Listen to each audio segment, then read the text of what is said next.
Bienvenue, mesdames, messieurs. Législative d'avril 2019, encore quelques semaines et c'est chose faite.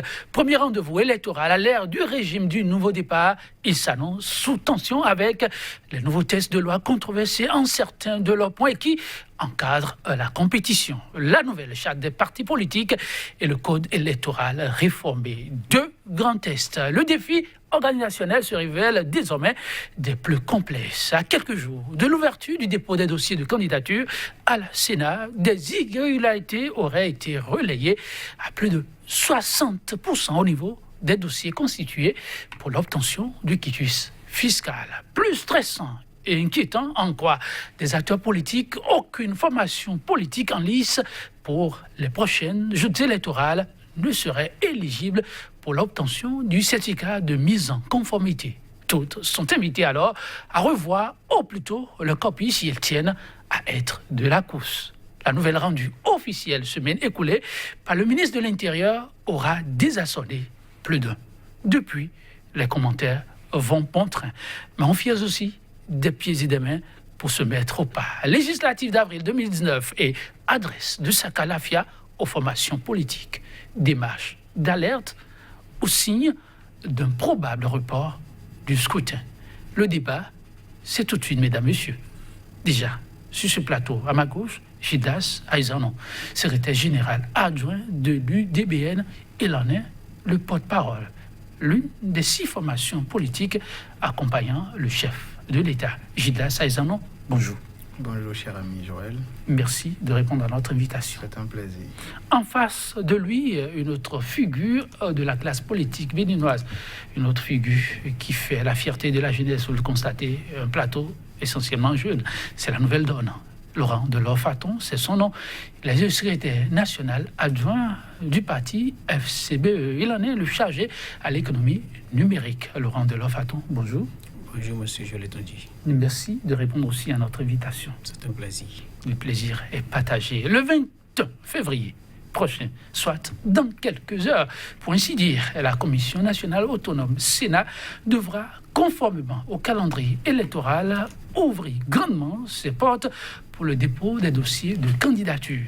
Mais à ce jour, mesdames, messieurs, aucune des 10 formations politiques enregistrées pour la cause n'est encore apte à prendre part au scrutin en vue. Du moins, en quoi le ministre de l'Intérieur, l'autorité habilitée à délivrer la précieuse pièce maîtresse qui donne droit à la compétition, le certificat de mise en conformité. La nouvelle de Laurent Faton, comment a-t-elle été accueillie? De savoir, peut-être que soi-même on le savait, qu'on n'est pas encore prêt, je veux parler des FCBE, pas prêt pour la compétition, mais savoir qu'on n'est pas seul à ne pas être prêt. Comment a-t-on accueilli la nouvelle? Vous savez, avant que le ministre de l'Intérieur ne sorte, oui, le jeudi, je pense, déjà le mardi, la FCB était déjà sortie à travers une conférence de presse pour alerter l'opinion nationale et internationale sur la situation de tension inutile qui prévaut avant les élections du 28 avril 2019. Parce que vous devez constater qu'il y a comme un sentiment de malaise total. Il y a comme une incertitude totale sur les élections et personne, en dehors de ceux qui sont peut-être dans le secret de Dieu, pourra nous dire réellement si les élections auront lieu ou pas. Et il y a tellement d'incertitudes partout. Déjà, vous connaissez tout ce qui est lié au quitus fiscal, tout ce qui est lié à ce certificat, au communiqué de la Sénat qui est sorti à demander aux partis politiques d'envoyer le certificat de conformité à la nouvelle charte de partis politiques. Vous connaissez toute la polémique qui a autour de la Cour constitutionnelle. Et vous connaissez aujourd'hui toute la lenteur qui s'observe au niveau du ministère de l'Intérieur par rapport à la délivrance de ce certificat de conformité. Et que cette situation, en dehors du communiqué du ministère de l'Intérieur, il y avait déjà une polémique. Il y avait déjà une incertitude totale. Et face à cette situation, la FCB est sortie le mardi passé pour alerter, pour prendre à témoin le peuple béninois et le peuple international sur le fait que personne n'est sûr de ce qui va advenir quant aux élections de 2019. Laurent Delors-Faton, c'est vrai, vous avez fait cette sortie pour dire que personne n'est sûr de ce qui va se passer demain.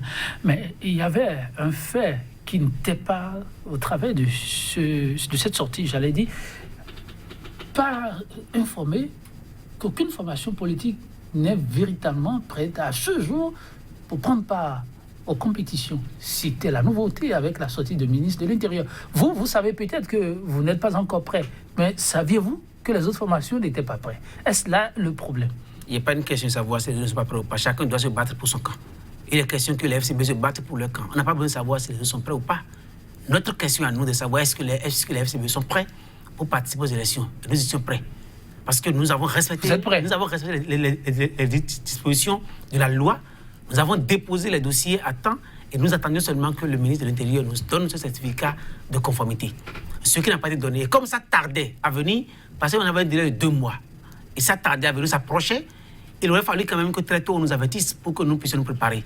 C'est face à ça qu'on est sorti pour alerter. Mais on nous a dit qu'on n'est pas prêt, qu'il y a certaines irrégularités qu'il faut corriger. Nous avons déjà corrigé.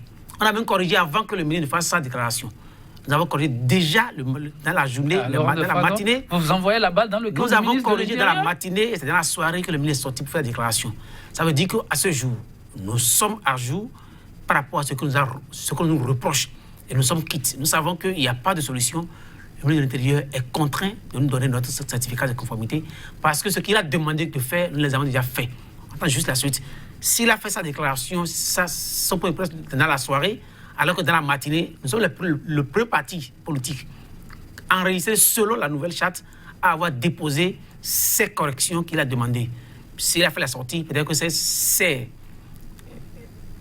collaborateurs ne l'ont pas donné l'information utile pour qu'ils puissent au moins préciser qu'en dehors du rejet, il y a quand même d'autres formations politiques qui sont déjà conformées à la nouvelle correction demandée. Aujourd'hui, nous sommes conformes à la nouvelle correction. Il y a certains partis aussi qui ont déjà fait, mais nous ne parlons que de nous-mêmes. Ce qu'il a dit ne nous étonne pas. Ce qu'il a dit ne vous étonne pas. On va apprécier la portée des messages, surtout certains propos qui n'auraient échappé à personne au travers de cette sortie du ministre de l'Intérieur. Mais au lendemain de cette sortie, ici, il y a une formation qui aura donné comme un coup de boutoir, ou si vous voulez, des pieds de botte dans la fourmilière après cette sortie. C'est bien l'UDBN, une formation politique qui accompagne le chef de l'État. Une sortie qui, singulièrement, a surpris plus d'un, il faut le souligner. Gildas Aizano, c'est d'abord la présidente qui a donné de la voix. On a cru comprendre que c'était plutôt une maladresse, ce qu'on a suivi, mais non. Le bureau s'est réuni et a donné de la voix, alertant de ce qui a été dit là ne concernerait pas l'UDBN. Cette sortie était faite à tout hasard où on reste confiant et on porte tout ce qui a été dit. Merci. D'abord, très heureux de retrouver mon ami Delors Faton. Il a retrouvé sa pleine forme et c'est heureux de le savoir désormais en pleine forme. Non, il n'y avait pas de hasard. Pas de hasard dans les propos de la présidente Claudine Afiavi-Prudencio à la Sénat, à la dernière séance, parce qu'en substance, elle invitait, n'est-ce pas, toutes les institutions impliquées dans l'organisation de ces élections à faire en sorte que la compétition soit. C'était en substance ses propos, parce que il y avait des raisons de craindre, telles que le processus est conduit, on pouvait craindre, n'est-ce pas, une certaine volonté ou une négligence qui pourrait conduire à l'exclusion d'un certain nombre de formations politiques, ce qui n'est pas souhaitable. Et donc, la sortie du ministre Sakalafia est venue comme pour confirmer cette crainte, n'est-ce pas, que nous avons déjà au niveau du parti Union démocratique pour un Bénin nouveau, parce que l'UDBN ne se reconnaissait pas du tout dans les propos du ministre. Nous étions en train d'attendre de bon droit la délivrance du récépissé provisoire, tout au moins, qui devrait conduire à la déclaration au journal officiel, puis venir faire le récépissé définitif. Malheureusement, le ministre, dans sa sortie, a tout généralisé. Nous sommes très, très, très surpris, allant jusqu'à prendre notre dernière correction qui remonte au 15 janvier comme un dépôt.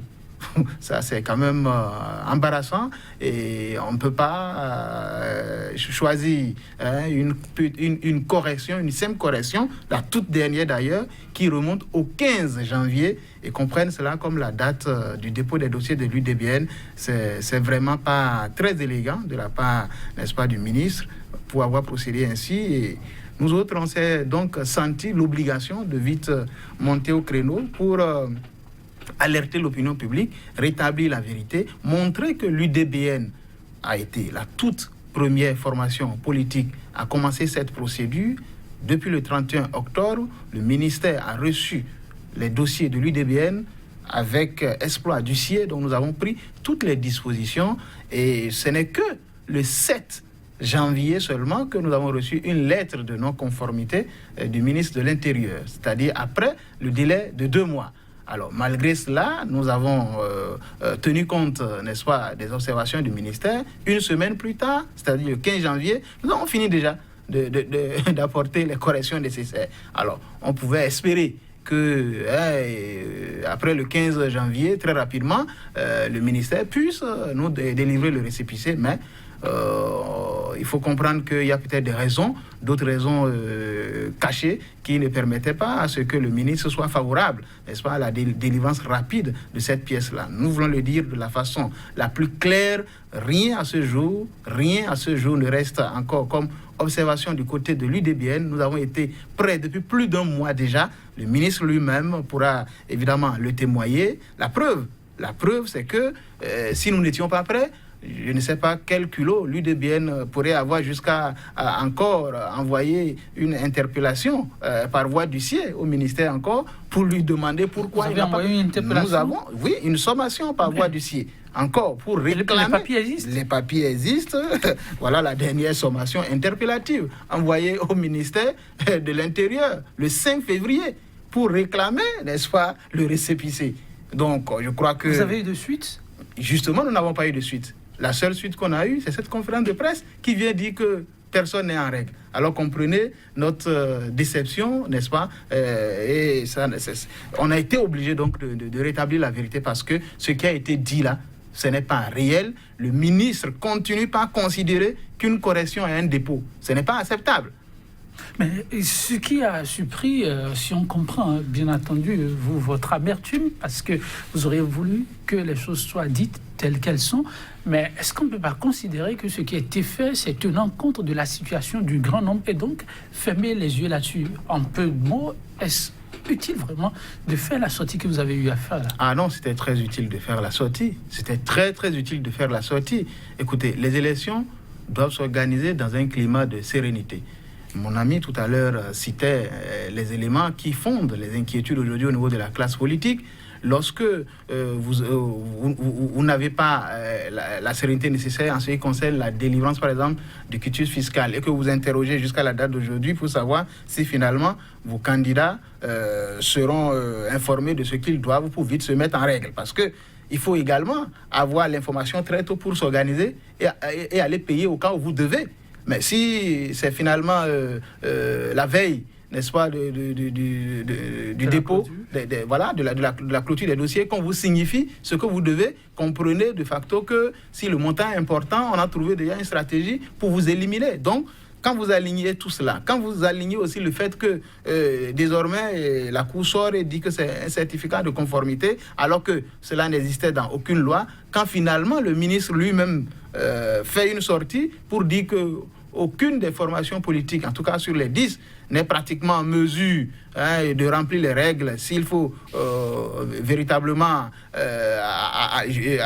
aller jusqu'à la date du 21, il n'y avait pas de chance que quelqu'un puisse respecter les règles. Si vous écoutez, n'est-ce pas, tout ceci mis ensemble, vous ne pouvez qu'avoir des inquiétudes et réagir tel que l'UDBN l'a fait, parce que ce n'est pas juste. Nous avons pris les mesures nécessaires pour nous mettre en règle très tôt, faisant foi, n'est-ce pas, aux institutions républicaines, faisant foi aux nouvelles lois qui ont été adoptées. Nous nous sommes dit, il faut que l'UDBN soit rapidement en règle pour qu'il y ait cette sérénité-là qui permette vraiment à notre parti politique d'aborder les prochaines élections avec les meilleures chances possibles. Donc, comprenez qu'il y a vraiment cette gêne-là. Et on a tenu à l'exprimer pour montrer également que, attention, chacun doit jouer son rôle. Les partis politiques ne doivent pas croiser les bras et laisser les autres institutions de la République faire comme elles l'entendent. Nous sommes des acteurs politiques, nous avons notre rôle à jouer, il faut donner de la voix quand cela ne va pas. Et puis c'est clair que dans ce processus-là, il y a une lenteur inexplicable.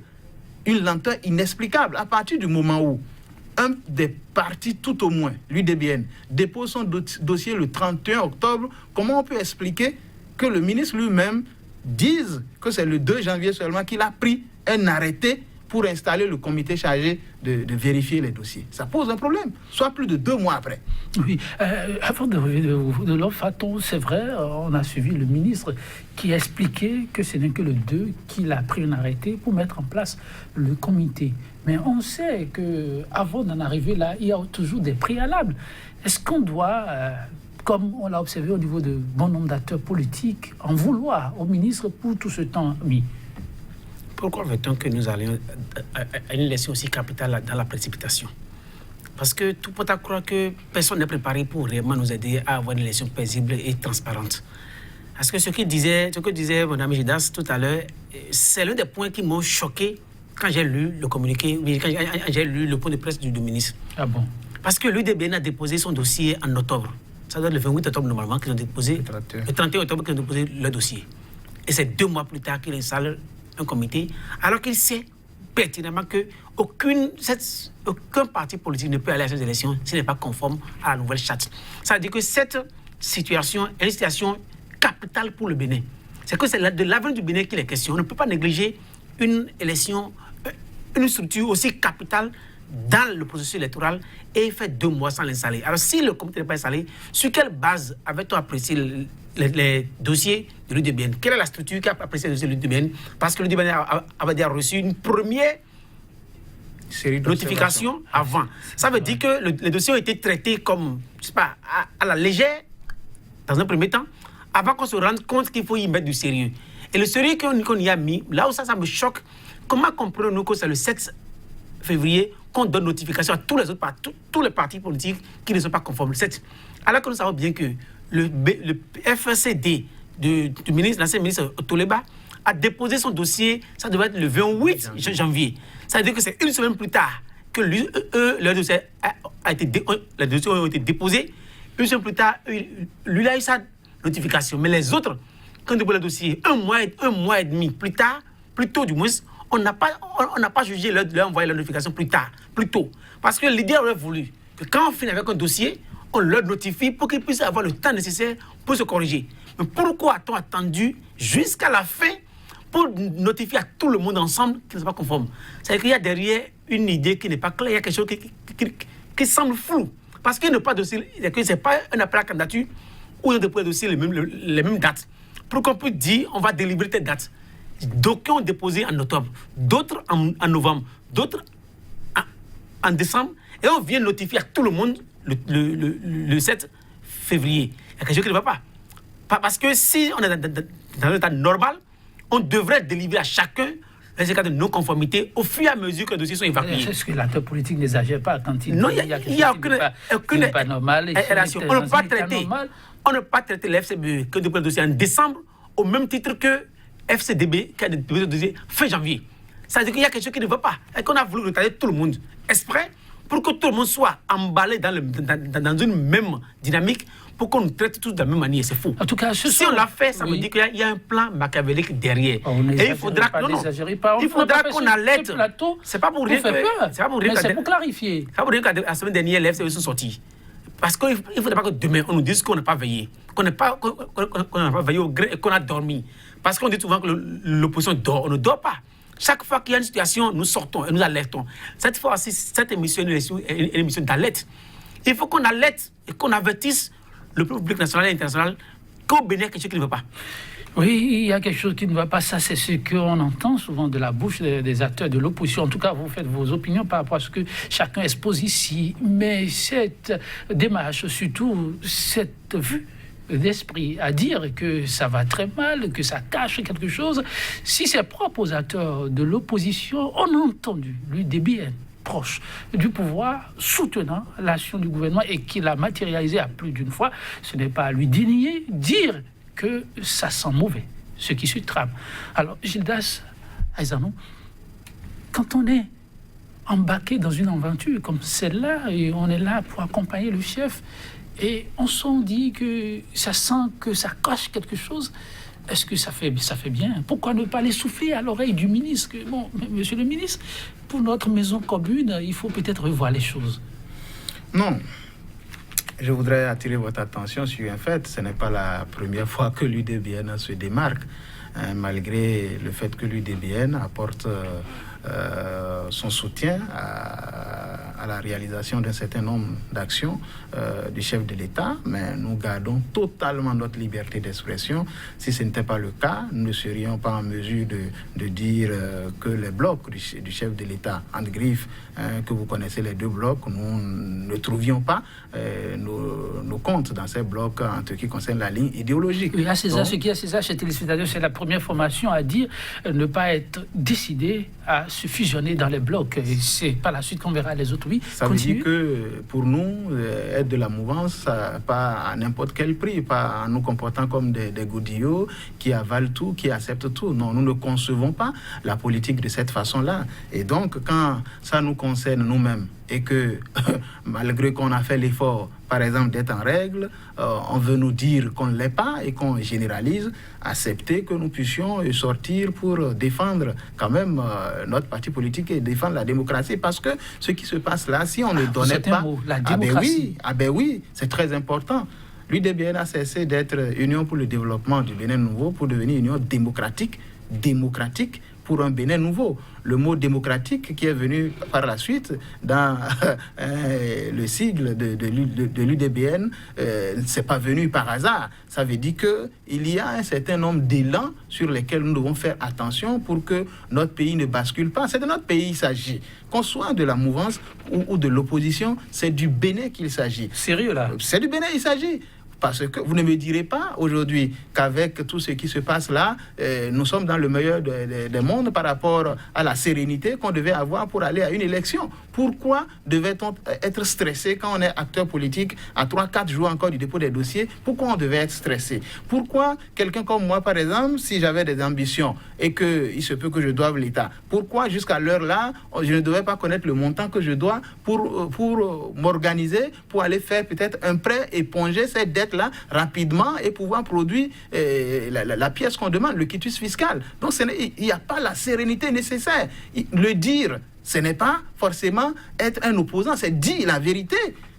Ce n'est pas parce qu'on est de la mouvance qu'il faut cacher un certain nombre de dysfonctionnements qui peuvent amener le pays là où on ne souhaite pas que ça aille. Vous voyez, beaucoup d'acteurs politiques aujourd'hui sont en train de sortir pour attirer l'attention sur un certain nombre de faits, en dehors du quitus fiscal, en dehors du certificat de conformité. Il y a l'épineuse question des multiples interprétations autour de l'article 242. Ce sont des alertes qui sont très très importante et l'UDBN ne peut pas se complaire dans une position de parti soutenant un certain nombre d'actions du gouvernement en place pour dire nous on ferme les yeux, ça ne nous concerne pas, on va attendre que ça pète pour pouvoir réagir. Non, nous avons été suffisamment clairs depuis un moment. L'UDBN n'entend pas soutenir pour soutenir. Nous soutenons quand nous pensons que les décisions telles que exécutées arrangent le peuple béninois, mais dorénavant, dès que certaines décisions seront de nature à compromettre un certain nombre de choses dans le pays, l'UDBN sera là également pour dire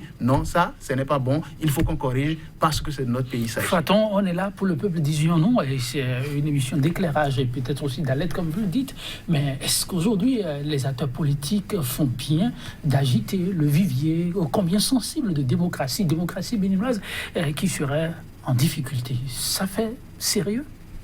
Vous savez, il y a une gouvernance d'opacité qui s'est installée depuis quelque temps et personne ne sait jamais ce dont le lendemain est fait. Nous parlons des élections là, et lorsqu'on revient sur cette thématique... C'est à propos que je parle.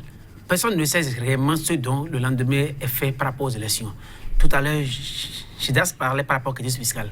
Moi, j'ai des ambitions. J'ai fait la demande de quitus fiscal.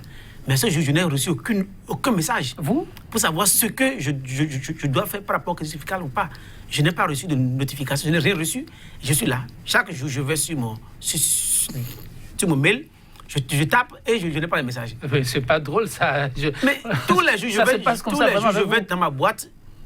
J'ouvre la boîte, je n'ai pas de notification. Comme beaucoup de jeunes, ce n'est même pas les acteurs, ce n'est même pas les grands acteurs, ce n'est même pas les opérateurs économiques, ce n'est même pas les anciens, ce n'est pas les vieux.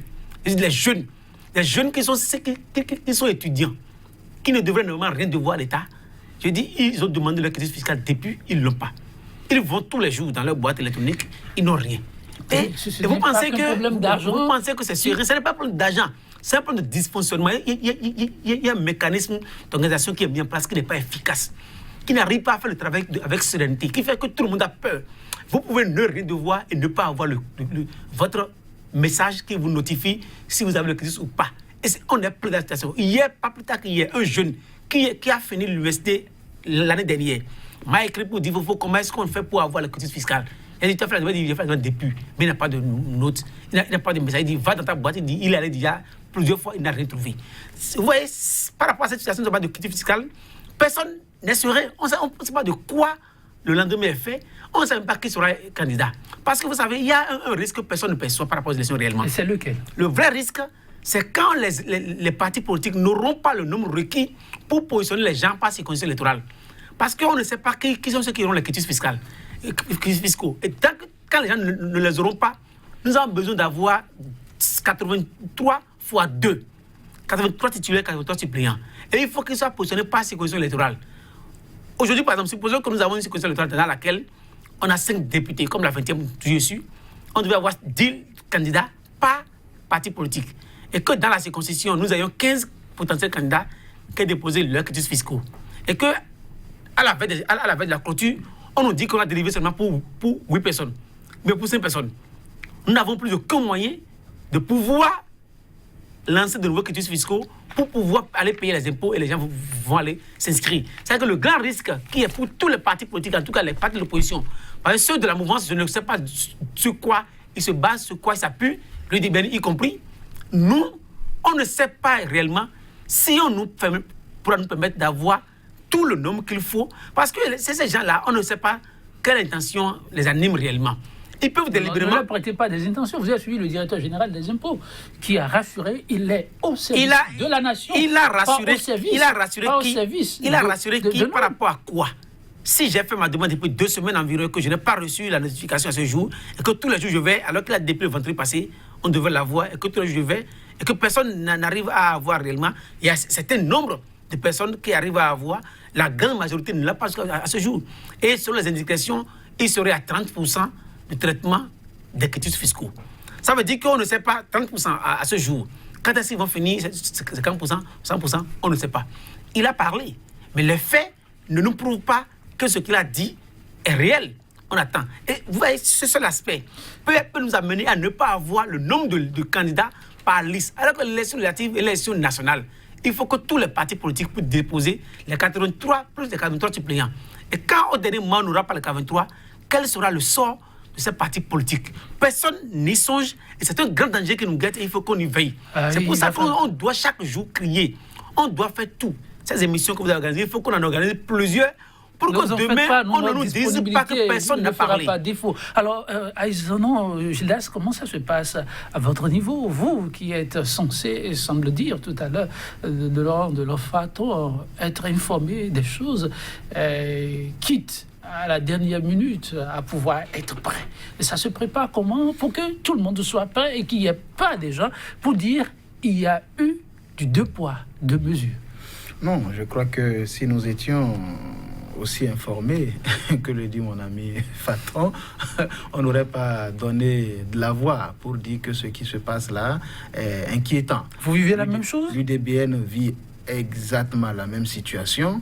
Et peut-être même qu'il faut craindre plus la situation de l'UDBN actuellement. Mais nous autres, nous sommes sereins parce que, comme on l'a dit, nous avons pris les dispositions mais au niveau juridique pour qu'à chaque fois, s'il doit y avoir un contentieux, qu'il y ait des traces, que nous avons fait le nécessaire. Donc, de ce côté-là, mais ne souhaitons pas qu'on aille à une situation d'urgence. C'est pourquoi je voudrais compter malgré tout sur la bonne foi, n'est-ce pas, du ministère de l'Intérieur et de tous ces travailleurs.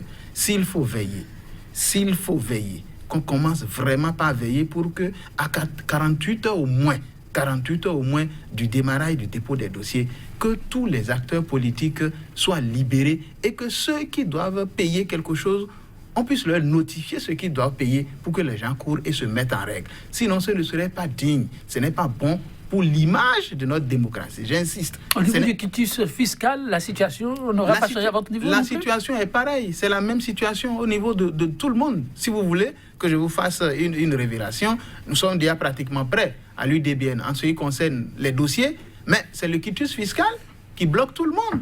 À peine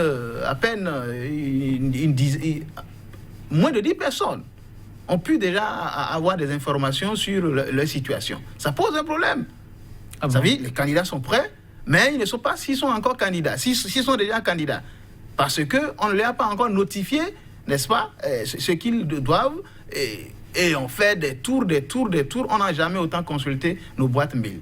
Je crois qu'ils auraient réussi à faire quelque chose. Même ceux qui n'avaient pas de boîte mail ont dû courir pour en avoir, même des zones du Bénin où il n'y a pas le courant, où il n'y a pas l'Internet. Nos candidats qui sont de là-bas, on les a contraints finalement à avoir, n'est-ce pas, une connexion Internet difficile. Certains ont dû quitter les campagnes pour venir en ville pour que véritablement ils puissent avoir le message de la DGI. Donc tout le monde est tenu en respect et on attend. Et c'est pas serein tout ça. Ce n'est pas serein et ce n'est pas bon, ce n'est pas la meilleure façon, n'est-ce pas, de vendre l'image de notre démocratie. Je veux croire que tout ce qui se passe là, c'est lié aux nouvelles lois et qui ont amené vraiment le ministère à ne pas être totalement bien organisé et qui vont se rattraper. Je veux croire également que du côté de la Direction générale des impôts, on va mettre ça toujours sous le coup de ces lois-là, encore qu'on est déjà au courant que les lois existent depuis un certain nombre de temps déjà. Depuis septembre, les lois sont promulguées et tout. On aurait pu vraiment prendre de meilleures dispositions pour éviter ça. C'est cette lenteur-là, n'est-ce pas, qui fait croire que des gens ont des idées derrière. C'est cette lenteur-là qui fait que nous, acteurs politiques, nous ne sommes pas sereins parce que qui n'aurait pas aimé, à la date d'aujourd'hui, dire déjà que sa liste est totalement prête. Mais aucune formation politique, en tout cas l'UDBN, ne peut pas dire qu'elle est totalement prête parce que nous ne savons pas ce que nos candidats doivent, par exemple, à l'État béninois. Et ce n'est pas intéressant, j'insiste, que ce soit par exemple dans la période de démarrage du dépôt des dossiers, qu'on signifie à quelqu'un ce qu'il doit. Si on vous signifie que vous devez des dizaines de millions par exemple, comment vous vous organisez pour payer rapidement?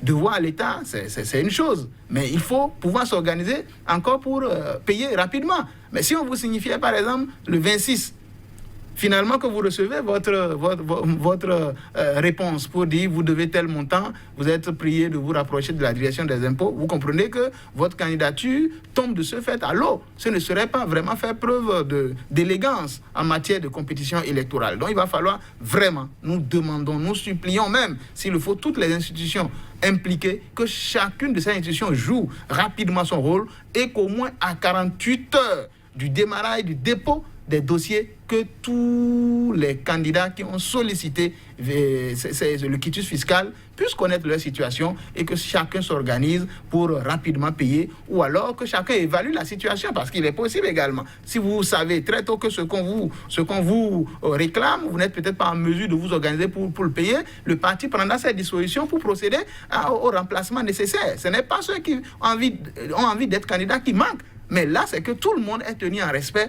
Et puis, c'est tendu. Le danger serait qu'on vienne nous dire que les partis politiques qu'on cite aujourd'hui de façon claire comme étant des blocs du chef de l'État, le danger serait qu'on vienne nous dire que ces formations sont prêtes, ont pu déposer à temps et que les autres n'ont pas pu véritablement entrer en possession des différentes pièces. Ça va sauter vraiment à l'œil, ça ne va pas sentir bon. Ça ne va pas sentir bon, en tout cas, pour l'heure, tout cela appelé à jouer d'une manière ou d'une autre leur partition afin que le scrutin se déroule très bien, parlant des institutions impliquées, clament toujours la bonne foi pour conduire la BAC à bon port de leur faton. Vous évoquez là un point qui pourrait être un point d'achoppement très important si éventuellement les choses se passaient en l'état. Mais en dehors des messages d'alerte, vu la gravité de la situation que vous présentez maintenant, quelle est l'organisation au niveau de la classe politique de l'opposition afin que les voix les plus avisées puissent être informées et jouent aussi leur partition afin d'éviter le pire, comme vous le dites? Vous devez avoir vu quand même dans les semaines passées que l'opposition s'est déplacée vers l'Arsenal, s'est déplacée et vers la Cour constitutionnelle et se déplace. L'opposition rencontre les acteurs concernés par les élections pour leur rappeler leur devoir républicain. On n'a pas besoin de les supplier. C'est un devoir républicain que chacun doit remplir. Ils sont payés par les contribuables béninois pour remplir ce devoir. Ils sont payés pour nous assurer des élections transparentes et à bonne date. Ils sont payés pour nous garantir la paix et la sécurité dans ce pays. Ils sont payés pour nous aider à vendre mieux la démocratie béninoise. Ils n'ont pas le droit de ne pas de faire autrement. S'ils font autrement, qu'ils sachent qu'ils ont manqué un devoir républicain et que la nation leur demandera des comptes demain. Il n'y a pas de solution. Et il n'y a pas question de les supplier, comme l'a dit Gildas. On va supplier personne. C'est de leur devoir d'organiser les élections. Ils doivent le faire pour que les élections à bonne date. Ils doivent faire tout pour que et l'opposition, et la mouvance, et les partis de la mouvance et ceux de l'opposition puissent avoir les documents qu'il faut pour participer à ces élections. Parce que l'élection démocratique doit se faire avec toutes les formations politiques qui en ont exprimé le désir et qui se sont conformés aux tests en vigueur. Les tests ont été tests à polémique. On a accepté à participer aux élections avec ces tests à polémique en pensant qu'on pourra mieux faire demain. On ne peut pas nous empêcher d'aller aux élections avec ces tests à polémique. Nous avons fait tout et nous faisons tout que nous devons faire pour que les élections aient lieu. Demain, que personne ne dise que l'opposition n'a pas joué son rôle. Nous jouons notre rôle partout. Et ce soir encore, l'opposition va donner encore de la voix. Et ceux qui sont chargés de donner cette voix, ils vont donner la voix ce soir, une fois encore, pour dire ce qui est de notre part, notre vérité. Parce qu'on ne peut pas rester les bras croisés et laisser les gens nous condamner dans des zones nébuleuses et demain, nous serons tous coupables. Nous ne voudrons pas être coupables. Mais aujourd'hui, les acteurs sont connus. Il y a la SEDA, il y a le ministère de l'Intérieur, il y a la DG. C'est ceux-là qui sont aujourd'hui les acteurs, les trois acteurs majeurs du processus aujourd'hui, sont eux qui devront nous aider à avoir des élections apaisées. La SEDA doit jouer son rôle normalement bien, la DGI doit jouer son rôle normalement bien, et que le ministère de l'Intérieur aussi joue son rôle bien. Chacun de ces acteurs sont payés. Ils sont payés par le contrat béninois. Il n'est pas question qu'ils fassent autrement. Ils ont le devoir. Mais l'impératif est là. Parce que d'ici le jeudi prochain, le dépôt des dossiers va commencer. Et il n'est pas question qu'on attende jeudi pour commencer par courir davantage. L'idéal aurait voulu qu'avant le jeudi, tous les partis politiques puissent avoir quand même leurs documents, surtout leur certificat de conformité, pour qu'on sache que ce dossier, cette formalité est remplie et qu'à partir du 21, chacun puisse courir pour avoir ce qu'il leur faut. Et je demande aussi à la DGI, parce que tout à l'heure, selon Gildas, il fallait que le ministère de l'Intérieur veille. S'il faut qu'eux aussi ils veillent pour notifier à chacun ce qu'il doit au fisc, qu'ils le fassent. Ils peuvent ne pas rentrer, ils peuvent dormir tout le temps au ministère, à la direction, pourvu qu'avant le 21, tous les potentiels candidats ayant fait la demande de leurs quitus fiscaux puissent avoir quand même la situation à leur niveau. Il n'y a pas question qu'on continue après le 21 à notifier aux gens. S'il faut faire tout possible, il faut qu'ils le fassent. S'ils ne le font pas, demain, ils en seront responsables. Ça reste un souhait, mais officiellement, pour des voix très avisées, je suis sûr qu'il serait à plus de 60% en termes de taux, les dossiers qui sont en souffrance au niveau de la direction des impôts et qui ne sauraient obtenir de sitôt le quitus fiscal. Désormais, c'est la course à la montre, comme l'ont souligné nos invités sur ce plateau. Gildas Aizano, il en est qui appelle carrément à un report du scrutin. Pensez-vous que c'est la solution qui vaille pour ce qui se joue actuellement, ou comme certains aussi, qu'il faille alors faire avec l'ancien code, quitte à rebattre les cartes pour les scrutins, les joutes électorales à venir? Non, clairement, au niveau de l'UDBN, nous autres, nous ne pensons pas à un report des prochaines élections. Nous pensons que nous avons encore suffisamment le temps de mieux nous organiser. C'est d'ailleurs pourquoi nous demandions à ce que les différents acteurs impliqués, s'il faut veiller, nous les supplions de le faire pour l'intérêt supérieur de cette nation-là, parce que nous avons la paix à préserver, nous avons la démocratie à préserver. L'histoire leur en saura gré de procéder de la sorte pour que, in fine, on puisse dire plus de peur vraiment, et on a pu nous en tirer à bon compte. Donc je crois que du côté de l'UDBN, il faut que les élections s'organisent. Maintenant, en ce qui concerne le fait de revenir à l'ancien code, c'est vrai, c'est une idée qui est en train de faire son petit bonhomme de chemin au niveau de la classe politique. Il n'y a pas encore de position officielle en ce qui concerne le parti Union démocratique pour un Bénin nouveau, mais si les différentes interprétations de l'article 242 sont de nature à ne pas garantir la paix après la proclamation des résultats, je voudrais vraiment en appeler au bon sens de toute la classe politique et de toutes les institutions républicaines, qu'on examine clairement la situation, et si c'était ça la solution qui permettrait vraiment à ce que le pays continue par garder sa stabilité et la paix, moi je dis, à titre personnel, je ne trouverais pas d'inconvénient à ce qu'on puisse expérimenter, n'est-ce pas, l'ancien code. Mais je dis, ce n'est pas une position officielle du parti UDBN, et nous pensons qu'on saura toujours trouver les voies et moyens pour que ces élections s'organisent vraiment dans la paix.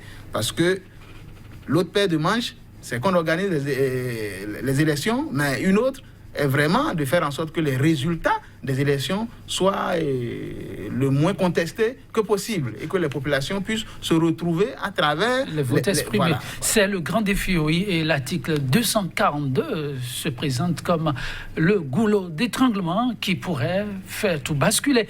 Et en entendant de revenir sur ce point avec vous, les acteurs politiques, autrement, dites de leur façon, l'option d'une probabilité qu'on aille à un report, ça vous dit? Personnellement, je n'y crois pas. Je n'y adhère pas. Il ne faut pas laisser une brèche à ce régime pour trouver du dilatoire et créer une situation nébuleuse que personne ne maîtrisera demain. Parce que leur laisser une faille, c'est qu'on leur permet quand même de créer, de nous faire rentrer dans un vide juridique et tout peut se passer. Alors que ce régime est un régime qui cherche des subtilités pour embrouiller et pour faire passer ces inspirations, ces idées qui ne sont pas toujours claires. Je pense qu'il faut contraindre le régime à organiser les élections à bonne date pour qu'on ne rentre pas dans un vide juridique. Parce que si éventuellement l'Assemblée n'est pas installée le 15 mai 2019, il y aura un problème dans notre pays. On n'aura pas d'Assemblée. Il ne faut pas permettre à ce que ce régime nous conduise à cette situation. C'est-à-dire que reporter les élections, je n'y adhère pas. Mais quant à la faisabilité des élections, je pense que les acteurs politiques, si la situation devient plus complexe, il sera quand même opportun que les acteurs politiques se réunissent et décident de quelque chose dans l'immédiat, parce que chaque jour qui passe est un jour d'angoisse et d'incertitude. Si il faut retourner à une assise entre les acteurs politiques pour décider du sort de ces élections, il faut le faire. Mais je pense que l'impératif est de organiser les élections le 28 avril 2019 pour qu'on n'arrive pas à rentrer dans un système de vide. Peut-être que le régime veut qu'on rentre dans cette situation. Je n'y adhère pas. Vous n'y adhérez pas. Il faut tout faire pour ne pas y aller. Le 28 avril, là, oui, pour ceux qui sont sur ce plateau, et officiellement, ça reste une option partagée par les formations politiques, il va falloir respecter cette date, que tous aillent au vote. Mais avant cette date, il y a une autre qui se révèle très importante, le 21 février, date officiellement d'ouverture de la grande porte de la Sénat, la Commission électorale nationale autonome, qui va commencer par recevoir les dossiers de candidature. Par rapport à cette date, et ça va être sur ce mot que vous allez clôturer cette émission, Gildas Saezanon, quelle reste votre plus grande attente le 21 février? Non, nos attentes seront forcément les mêmes. Déjà que le 21 février, nous soyons en position de déposer nos listes, parce que nous autres, on est prêts, mais nous attendons de connaître la situation de nos candidats par rapport au quitus fiscal et la situation du parti politique par rapport, n'est-ce pas, au certificat de conformité. Donc nous voulons être en mesure de pouvoir déposer dès le 21, comme la loi, comme la Sénat l'a établi au niveau de son calendrier. Mais pour que cela soit ainsi, il va falloir que déjà et très tôt, on s'organise pour libérer les différents candidats. Merci. Oui, Faton, 21 février. Je ne parlerai pas aux instances d'organisation des élections, je parlerai à l'opposition elle-même. Je nous parlerai en tant qu'opposition. Faisons tout pour être prêts, ayons tous nos dossiers à jour et attendons le reste. ils ont l'obligation de nous délivrer le certificat de conformité et de nous délivrer les quitus fiscaux. Merci.